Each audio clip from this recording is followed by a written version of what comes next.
Hi guys, welcome to today's video. I am Anne, your on Scentolutions_ME, where we talk about affordable perfumes. So if that's the kind of content you like, you're definitely on the right channel. Today we're talking Middle Eastern perfumes with a prominent musk note. So I've got 5 of them to share with you today.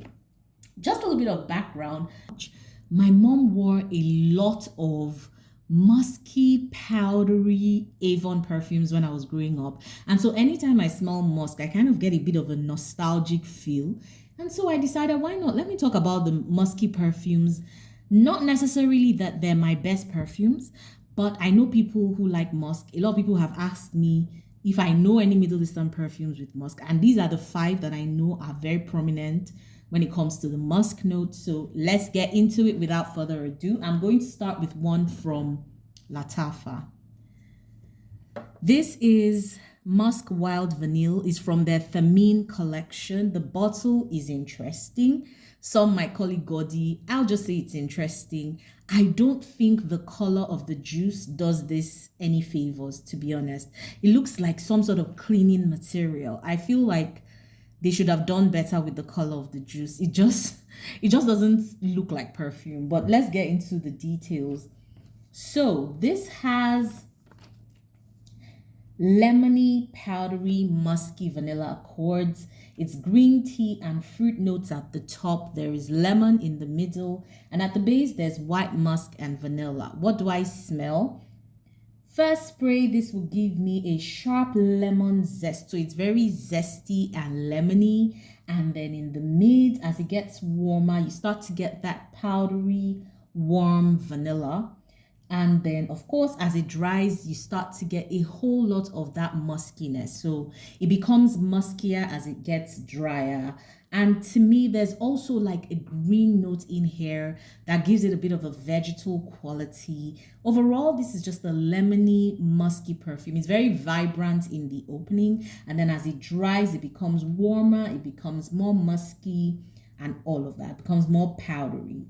This is a skin scent. You're not going to get too much from this in terms of projection or sillage. Stays really close to your skin. The lemon gives it a sort of clean face set. So you'll get some sort of clean vibe from this perfume. And if you're somebody who likes lemon in your perfume, if you like a musky, somewhat astringent lemon, this would be for you. Next up, we have another one. This is from Alasan, and I love this bottle. It is so thick. It's very thick and just very luxe looking to me. Now, this is Musk Al Emirat from Alasan. Like I said, it's white, lotus, and rose in the opening. There's vanilla, honey, jasmine in the mid, and at the base, it's got white musk. But to me, this just gives a flash of rose in the opening, maybe first 2-3 minutes, and it goes into a gritty, earthy musk. It feels like, those single stalks of rose that they used to give on Valentine's Day when we're much younger. So those single stalk of rose that you get in the gas station, for instance.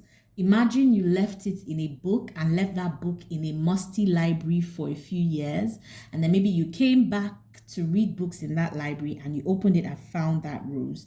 That's exactly what this rose will smell like. So it's very musky, very gritty, a bit dusty.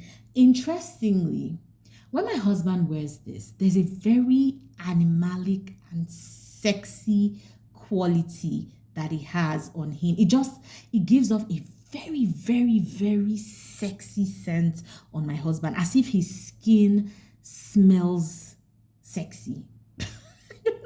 I don't know why that is, but that's what I get. So I think on some people, this gives off a very animalic face set, and maybe that's why some people like it. For me, I just keep getting that rough, gritty side of the musk that I wish was a bit more well-rounded, refined, and smoother.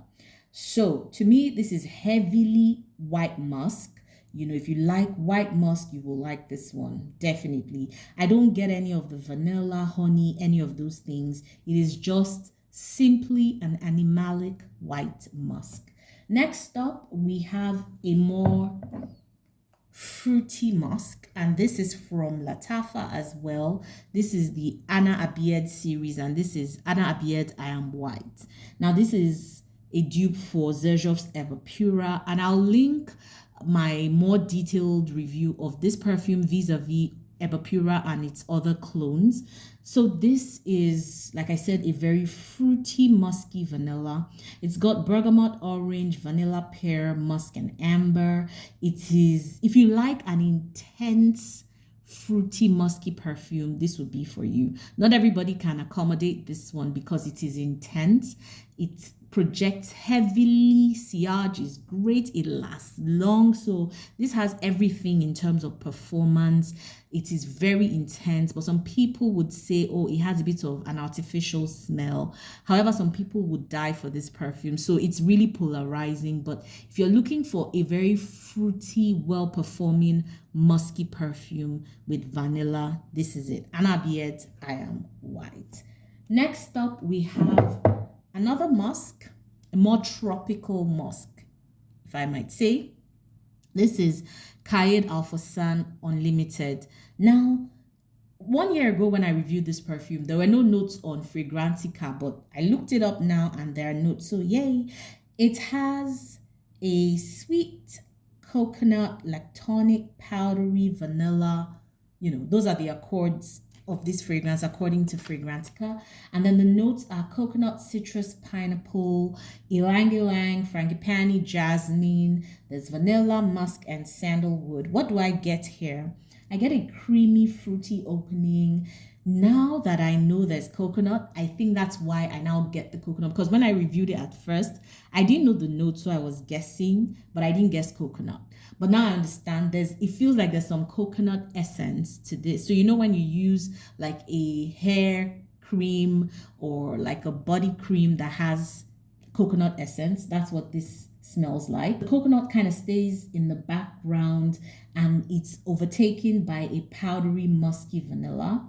This smells like if you had coconut scented or coconut and vanilla scented Vaseline. Yes, that's what this smells like to me. I mean, it lasts about 2-3 hours on my skin, maybe 5 on my clothes. You're going to get hints of jasmine from this, and some creaminess from those yellow florals, even though those are not the stars of the show, but they come in at some point or the other in the duration of this scent.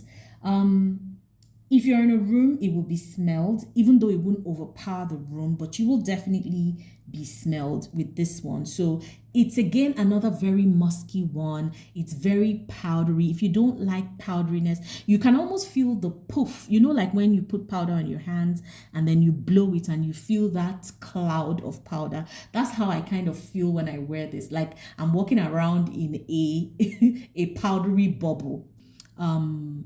Very musky, very, very powdery. If you're not into that kind of scent profile, you won't like this, but it's supposed to be a tropical scent. I don't know that I get tropical from this, but I definitely get powdery, musky with that coconut essence. Okay, so number 5 for today is Narcissus Rouge. This is supposed to be duping Narcissus Rouge from Narciso Rodriguez. So it's in the line of those cubed perfumes that they have.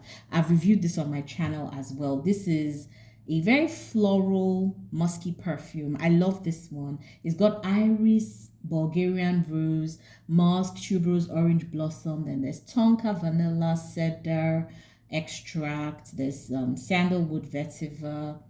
It's a very powdery, musky, woody, sweet perfume with rose and iris, you know, and vanilla. That's how I see this. The florals are so well blended, so you're not going to get any one floral. They just work very well together. There's a little bit of a lipstick vibe, which is where I think the iris comes to play. And then, you know, you'll get the tonka as it gets deeper. This is a beautiful perfume. For me, this is really sensual. It's quietly sexy, musky, powdery. To me, this is a very great daytime perfume. Like if you had a daytime date, I would suggest wearing this, or even to work. It's one of those ones that won't disturb anybody, but you'll just be in a very lovely scent bubble for the whole day. I love this. It's really, really sophisticated, very beautiful. It's just one of those perfumes that I don't have anything bad to say about. Although if you don't like musk, of course you won't like this. So, but this is all about musky perfume, so I'm assuming that if you're watching, you're somewhat interested in musks, right? This one I really, really love. I mean, I will recommend to anybody who loves a sexy musky perfume. So there you have it, guys. Those are my 5 musky perfumes from Middle Eastern houses. Some are dupes, some are not. Let me know if you have any of these perfumes, or if you know any other beautiful musky perfumes from the Middle Eastern fragrance houses. Let me know in the comments. And till I see you on another video, if you haven't subscribed and you want to, please do so. Enjoy the rest of your day or night, guys. Bye.